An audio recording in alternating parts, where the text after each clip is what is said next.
fakulteto mūsų universiteto, Vilniaus universiteto istorijos doktorantas, tai pirmo kurso.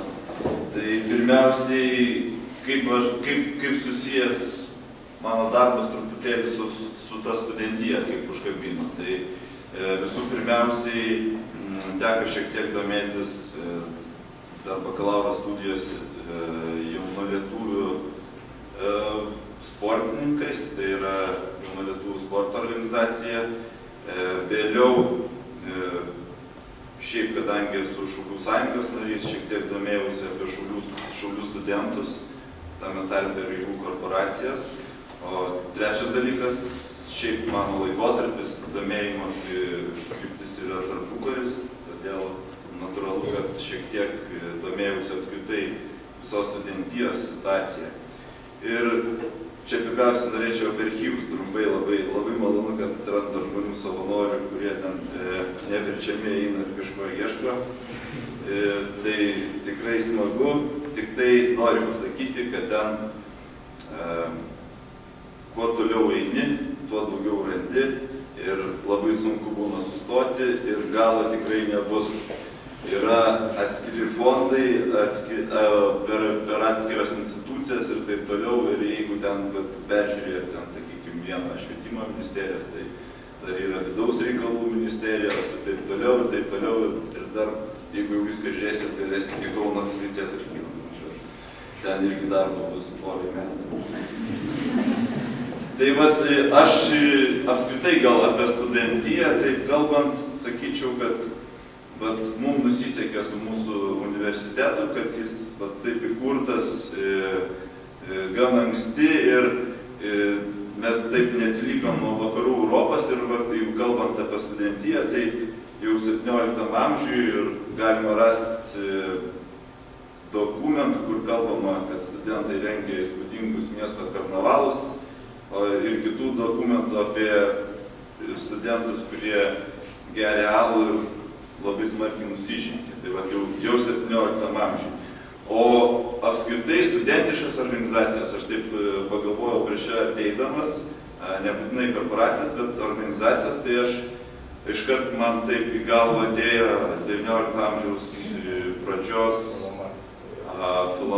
filomatai, filaretai, nenaudėliai, masonai. Tai aš kažką čia išvelgiu būtent į šitas organizacijas, kažką tai tuos pirmtakus.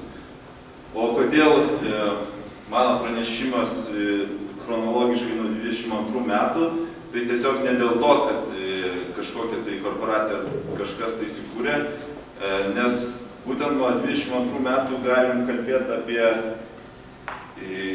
Lietuvos studentus, ne lietuvių studentus, kurie kažkur studijuoja Atrapilį ar Vokietijai kažkur, o apie Lietuvos studentus, nes atkurtas arba įkurtas Lietuvos universitetas tais metais.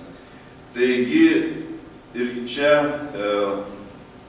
mano, sakykime, nuostabai, kiek teko domėtis, tai lietuvių studentų organizacijų šiaip veikimas, sakykime, Kaune bent jau, kur veikia tas, galima sakyti, vienintelis rimtas universitetas, tai niekiek neatsiliko nuo visos vakarų Europos. Ir kyla klausimas, kodėl tai buvo, tai keli peršasi atsakymai. Visų pirma, labai įdomu buvo pastebėti, kad visur, sakykime, pradėsiu nuo šaulių, visur sakoma ne šaulys studentas, o studentas šaulys. Ir atitinkamai per visas organizacijas. Pirma žodis studentas. Taigi, tuo metu, kai dar visuomeniai buvo ir beraštystės problema, visas dėmesys visų organizacijų, skautai, ateitininkai, šauliai ir taip toliau, iškart, kaip pasakyti, nukrypo į studentiją, nes tai buvo, kaip sakant, ateitis ir tas grūdas, iš kurio galima buvo tikėtis neblogų vaisių. Todėl visur, visas organizacijos ypač ir spraudėsi į universitetą ir kitas aukštasias ar aukštesnėsias mokyklas. kad pritrauktų studentus į savo būrį, nes studentas, reiškia,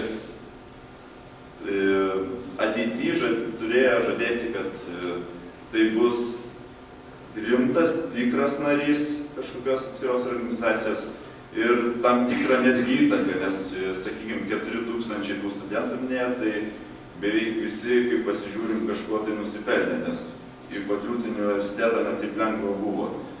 Taigi, vienas, o antra,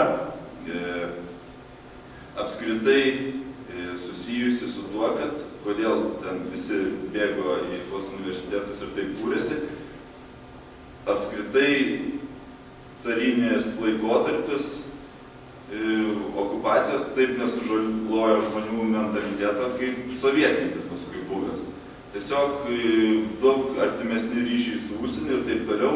Ir tai nebuvo kažkas tai naujo ir netikėto. Veikia 80 organizacijų, girdėjau, universitete. Nu, aš buvau radęs 40, tai va, prastai ieškojau. Ir dabar paskaičiuokim, kiek pas mus dabar veikia ir kiek priklauso žmonių. Tai galim ieškoti priežasčių. Tai mano nuomonė, tai yra viskas remiasi į tą 50 metų patirtį.